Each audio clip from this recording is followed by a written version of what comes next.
So hi friends, welcome to our channel. Friends, మనకి government of India కింద పనిచేస్తున్నటువంటి యొక్క ప్రభుత్వ సంస్థలో గ్రూప్ సి క్యాడర్లో ఉన్నటువంటి permanent MTS and clerk level జాబ్స్కి సంబంధించి ఒక బంపర్ రిక్రూట్మెంట్ నోటిఫికేషన్ అనేది అఫీషియల్గా అయితే రిలీజ్ చేయడం జరిగింది. ఈ యొక్క పోస్ట్లకి 10th క్లాస్ క్వాలిఫికేషన్ కలిగినటువంటి క్యాండిడేట్స్ అందరూ కూడా ఇక జాబ్స్కి అయితే అప్లై అయితే చేసుకోవచ్చు. ఎటువంటి ఎక్స్పీరియన్స్ అంటూ కూడా ఏమీ కూడా ఉండాల్సినటువంటి అవసరం అయితే లేదు guys. Andhra Pradesh and Telangana male and female candidates ఇద్దరు కూడా ఇక వేకెన్సీస్కి అప్లై అయితే చేసుకోవచ్చు. ఈ విధంగా ఇక నోటిఫికేషన్కి సంబంధించి టోటల్ డీటెయిల్స్తో పాటు అప్లికేషన్ ప్రాసెస్ కూడా చెప్తాను కాబట్టి స్కిప్ చేయకుండా ఎండ్ వరకు చూసి అప్లికేషన్స్ అయితే సబ్మిట్ అయితే చేసుకోండి. ఫస్ట్ టైం మన ఛానల్ని విజిట్ చేసినా కనుక సబ్స్క్రైబ్ అయితే చేసుకోండి. అదేవిధంగా పక్కనే వచ్చే బెల్ ఐకాన్ కూడా యాక్టివేట్ చేసి పెట్టుకోండి ఫ్రెండ్స్. మీరు ఇచ్చేటువంటి లైక్స్ అలా ఎంకరేజింగ్ అండ్ మోటివేషన్గా ఉంటాయి కాబట్టి సో ప్రతి ఒక్కరు కూడా వీడియోని లైక్ చేసి మీ ఫ్రెండ్స్ అండ్ ఫ్యామిలీ మెంబర్స్కి అయితే షేర్ చేయండి ఫ్రెండ్స్. డిస్క్రిప్షన్లో WhatsApp and Telegram channel link అనేది ఇవ్వడమే జరిగింది. సో ఇంకెవరైనా జాయిన్ అవ్వట్లేదు కనుక జాయిన్ అయితే అవ్వండి ఫ్రెండ్స్. ఇక పోస్టులకి సంబంధించి ఇంపార్టెంట్ డేట్స్ విషయానికి వచ్చినట్లయితే కనుక సో మనకి రేపటి నుంచి కూడా అప్లికేషన్ ప్రాసెస్ అనేది స్టార్ట్ కావడం జరుగుతుంది. ఇక లాస్ట్ డేట్ విషయానికి వచ్చినట్లయితే కనుక February 16th వరకు కూడా అప్లికేషన్స్ అనేవి ఆన్లైన్లో సబ్మిట్ చేసుకోవాల్సి అయితే ఉంటుంది. ఈ యొక్క నోటిఫికేషన్కి ఎటువంటి అప్లికేషన్ ఫీజు అనేది కూడా మనం పే చేయాల్సినటువంటి అవసరం అయితే లేదు గైస్. ఆల్ క్యాండిడేట్స్ అందరూ కూడా ఫ్రీగా అయితే అప్లై అయితే చేసుకోవచ్చు. గ్యాస్ మనకి ఈ యొక్క నోటిఫికేషన్ వచ్చేసరికి గవర్నమెంట్ ఆఫ్ ఇండియా కింద పనిచేసినటువంటి ప్రభుత్వ సంస్థలో గ్రూప్ సి క్యాడర్లో ఉన్నటువంటి డిఫరెంట్ టైప్స్ ఆఫ్ పోస్టులతో ఈ యొక్క నోటిఫికేషన్ అనేది రిలీజ్ చేయడం జరిగింది.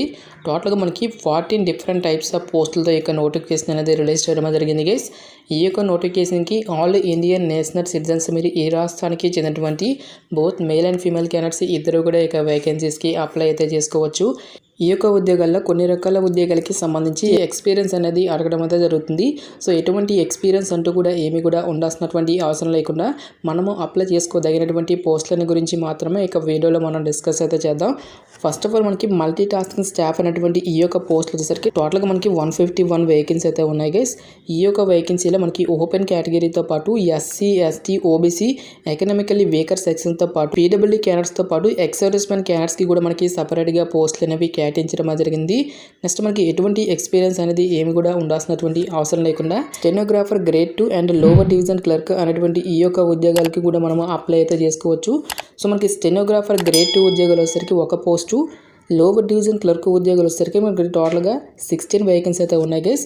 ఈ యొక్క పోస్టులకి సెలెక్ట్ అయినటువంటి క్యాండిడేట్స్కి సెంట్రల్ గవర్నమెంట్ లెవెల్ 4th ప్రకారం 25,500 రూపీస్తో పాటు అన్ని రకాల కేంద్ర ప్రభుత్వ అలవెన్సెస్ అన్నీ కలుపుకుంటూ మనకి నియర్లీ వచ్చేసరికి 40,000కి పైగా మనకి శాలరీ అనేది రావడం జరుగుతుంది.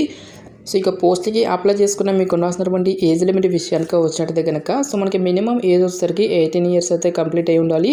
జనరల్ అభ్యర్థులు అయితే కనుక 27 ఇయర్స్ వరకు, ఓబీసీ క్యాండిడేట్స్ అయితే కనుక 30 ఇయర్స్ వరకు, ఎస్సీ, ఎస్టీ క్యాండిడేట్స్ అయితే కనుక 32 ఇయర్స్ వరకు కూడా అప్లై చేసుకోవడానికి ఛాన్స్ అనేది కల్పిస్తూ ఉన్నారు.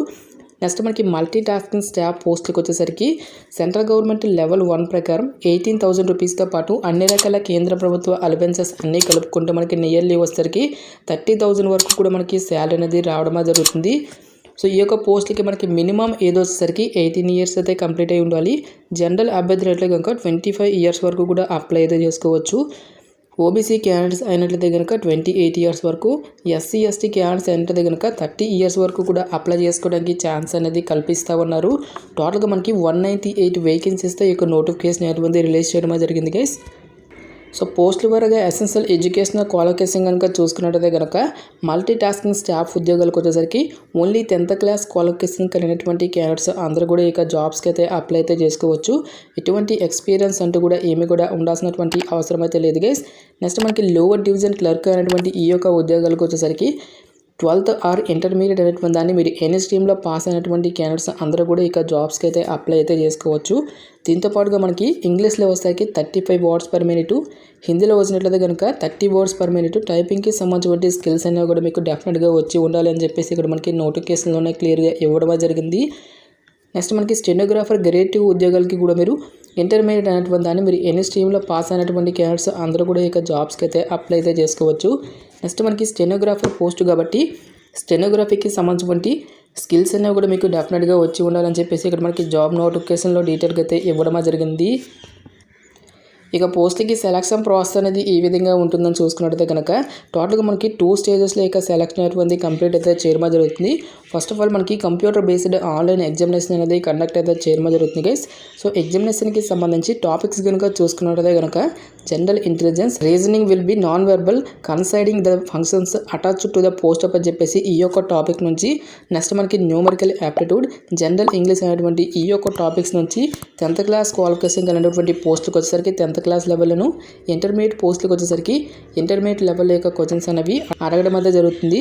ఎగ్జామినేషన్ లాంగ్వేజ్ విషయానికి వచ్చేది కనుక ఓన్లీ ఇంగ్లీష్ అండ్ హిందీ లాంగ్వేజ్లో మాత్రమే మనకి ఈ యొక్క క్వశ్చన్స్ అనేవి రావడం జరుగుతుంది గైస్. ఇక రిటన్ ఎగ్జామినేషన్ని క్లియర్ చేసినటువంటి క్యాండిడేట్స్కి ఫర్దర్గా మనకి స్కిల్ టెస్ట్ అనేది కూడా కండక్ట్ అయితే చేయడం జరుగుతుంది. ఇక స్కిల్ టెస్ట్ వచ్చేసరికి జస్ట్ మనకి క్వాలిఫై నేచర్లో మాత్రమే ఉంటుంది అని చెప్పేసి ఇక్కడ మనకి నోటిఫికేషన్లోనే క్లియర్గా ఇవ్వడం జరిగింది. ఫైనల్ మెరిట్ లిస్ట్ మాత్రం రిటన్ ఎగ్జామినేషన్లో వచ్చేటువంటి మార్కుల్ని పరిగణలోకి తీసుకొని అభ్యర్థులను అయితే షార్ట్ లిస్ట్ అయితే చేయడం జరుగుతుంది. నెక్స్ట్ ఎగ్జామినేషన్ సెంటర్స్కి సంబంధించిన డీటెయిల్స్ అన్న మనకి ఇక్కడ నోటిఫికేషన్లో అయితే మెన్షన్ అయితే చేయలేదు గైస్. సో ఎవరైతే షార్ట్ లిస్ట్ అనేటువంటి క్యాండిడేట్స్ ఉంటారో ఆ క్యాండిడేట్స్కి ఫర్దర్గా మీకు రిజిస్టర్డ్ ఈమెయిల్కి కానీ లేదంటే మొబైల్ నెంబర్కి కూడా ఒక ఇన్ఫర్మేషన్ ఇంటిమేట్ చేస్తామని చెప్పేసి ఇక్కడ మనకి జాబ్ నోటిఫికేషన్లో డీటెయిల్గా అయితే ఇవ్వడం జరిగింది. నెక్స్ట్ ఈ యొక్క పోస్ట్కి సంబంధించి అప్లికేషన్ ప్రాసెస్ విషయానికి వచ్చేటది కనుక ఓన్లీ ఆన్లైన్లోనే అప్లై చేసుకోవాల్సి అయితే ఉంటుంది. ఈ యొక్క అప్లై లింక్ అనేది డైరెక్ట్గా డిస్క్రిప్షన్లోనూ కామెంట్ సెక్షన్లో అయితే మెన్షన్ అయితే చేస్తాను గైస్. ఇక అప్లై లింక్ మీద క్లిక్ చేసిన తర్వాత ఇంటర్ఫేస్ అనేది ఈ విధంగా రావడం జరుగుతుంది. ఈ యొక్క వెబ్సైట్లో మీకు అకౌంట్ అనేది ఉన్నట్లయితే కనుక డైరెక్ట్గా మీరు లాగిన్ అయితే అవ్వాల్సి అయితే ఉంటుంది గైస్. ఈ యొక్క వెబ్సైట్లో మీకు అకౌంట్ అనేది లేనట్లయితే కనుక క్రియేట్ ఏ న్యూ అకౌంట్ అని చెప్పేసి ఇవ్వడం జరిగింది. ఈ యొక్క దాంట్లో మీరైతే క్లిక్ అయితే చేయండి గైస్. నెక్స్ట్ మీకు ఇంటర్ఫేస్ అనేది ఈ విధంగా రావడం జరుగుతుంది. ఇక్కడ మీకు ఫుల్ నేమ్ అనేది ఇచ్చేసి నెక్స్ట్ మీకు డేట్ ఆఫ్ బర్త్ అనేది ఏదైతే ఉంటుందో ఒక 10th క్లాస్ మెమోలో ఉన్న విధంగా ఇక్కడ డీటెయిల్స్ అనేవి మీరు ఇక్కడ ఇవ్వాల్సి అయితే ఉంటుంది. నెక్స్ట్ మీకు మొబైల్ నెంబర్తో పాటు మీకు ఈమెయిల్ ఐడి, మీకు పాస్వర్డ్ అనేది క్రియేట్ చేసుకొని ఒక పాస్వర్డ్ అనేది మళ్ళీ కన్ఫర్మ్ చేసుకోవాల్సి అయితే ఉంటుంది. నెక్స్ట్ ఇక్కడ మీకు జెండర్ మేల్ అయితే మేల్ అని లేదంటే ఫీమేల్ అయితే ఫీమేల్ అని చెప్పేసి ఇక్కడ మీరు చూస్ చేసుకొని ఇక్కడ ఇచ్చేటువంటి యొక్క సెక్యూరిటీ కోడ్ అనేది కూడా ఎంటర్ చేసి రిజిస్టర్ లాగిన్ అని చెప్పేసి ఇవ్వడం జరిగింది. ఈ యొక్క దానిపై క్లిక్ చేసి ఈ విధంగా ఫస్ట్ ఆఫ్ ఆల్ మనము రిజిస్ట్రేషన్ అనేది చేసుకోవాల్సి అయితే ఉంటుంది. ఈ విధంగా మీరు రిజిస్ట్రేషన్ అనేది కంప్లీట్ చేసిన తర్వాత తిరిగి లాగిన్ అయితే అవ్వాల్సి అయితే ఉంటుంది గైస్. ఇక్కడ మీకు యూజర్ నేమ్తో పాటు పాస్వర్డ్ అనేది ఇచ్చేసి నెక్స్ట్ ఇక్కడ ఇచ్చేటువంటి యొక్క సెక్యూరిటీ కోడ్ అనేది కూడా ఎంటర్ చేసి లాగిన్ అయితే అవ్వాల్సి అయితే ఉంటుంది. ఈ విధంగా మీరు లాగిన్ అయిన తర్వాత నెక్స్ట్ అప్లికేషన్ ఫామ్ అనేది వస్తుంది. ఈ యొక్క అప్లికేషన్ ఫామ్లో వచ్చేసరికి మీకు బేసిక్ డీటెయిల్స్తో పాటు టోటల్ ఎడ్యుకేషన్ క్వాలిఫికేషన్కి సంబంధించిన డీటెయిల్స్ అన్నిటిని కూడా ఫిల్ చేసి ఈ విధంగా మనం ఈ యొక్క రిక్రూట్మెంట్కి అప్లై చేసుకోవాల్సి అయితే ఉంటుంది. గాయస్ మనకి ఇక నోటిఫికేషన్ వచ్చేసరికి గవర్నమెంట్ ఆఫ్ ఇండియా కింద పనిచేస్తున్నటువంటి నేషనల్ డిఫెన్స్ అకాడమీ కథక్ వాస్లో పూణే నుంచి ఈ నోటిఫికేషన్ అనేది రిలీజ్ చేయడం జరిగింది. ఇనీషియల్గా పోస్టింగ్ వచ్చేసరికి మనకి పూణేలో ఉన్నప్పటికీ కూడా ఈ నేషనల్ డిఫెన్స్ అకాడమీకి సంబంధించినటువంటి ఆఫీసెస్ అనేవి మన యొక్క సొంత రాష్ట్రాల్లో కూడా ఉన్నాయి కాబట్టి ఫర్దర్గా మనకి ట్రాన్స్ఫర్ కూడా తీసుకున్నటువంటి ఛాన్స్ అనేది కూడా ఉంటుంది కాబట్టి ఇంట్రెస్ట్ ఎలిజిబుల్ క్యాండిడేట్స్ డెఫినెట్గా ఈ యొక్క ఆపర్చునిటీని అయితే యూటిలైజ్ అయితే చేసుకోండి. ఇక నోటిఫికేషన్కి సంబంధించి లింక్స్ అన్నింటినీ కూడా వీడియో డిస్క్రిప్షన్లో కామెంట్ సెక్షన్ అయితే మెన్షన్ అయితే చేస్తాను గైస్. ఇంకా ఇక నోటిఫికేషన్కి సంబంధించి మీకు ఎటువంటి డౌట్స్ వచ్చినా సరే నాకు కామెంట్ సెక్షన్లో కామెంట్ అయితే చేయండి. ఎటువంటి మరిన్ని జాబ్ అప్డేట్స్ కోసం మన ఛానల్ని సబ్స్క్రైబ్ చేసుకుని బెల్ ఐకాన్ కూడా యాక్టివేట్ చేసి పెట్టుకోండి. సో ఇది ఫ్రెండ్స్ ఇవాల్టి వీడియో. రేపు మరొక మంచి అప్డేట్తో మళ్ళీ మీ ముందుకు రావడమే జరుగుతుంది. Thanks for watching. Have a nice day.